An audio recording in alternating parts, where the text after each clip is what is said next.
Today I am going to show you how to get the super cool HDR effect. For the background I selected press Ctrl or Command J. Now go to filter and then convert to smart filters. Hit OK.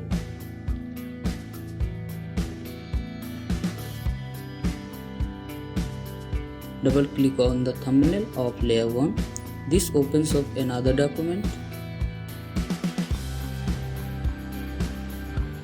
Now go to image adjustment and then HDR toning. I am just gonna hit OK. Now you can play with it as much as you want.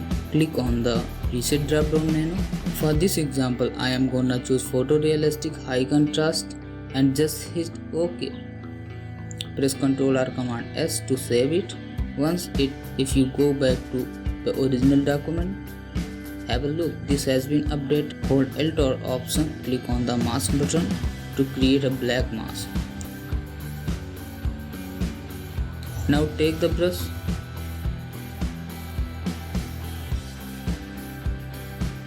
with the flow somewhere around 20 or 30. I am gonna select 30. Paint the areas where you want the effect.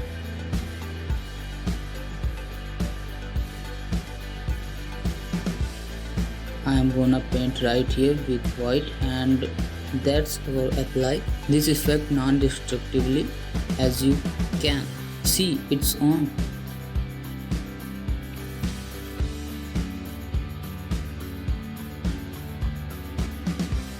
I can increase or decrease the opacity, otherwise HDR toning flattens everything with a little bit of work. Here is the before, here is the after.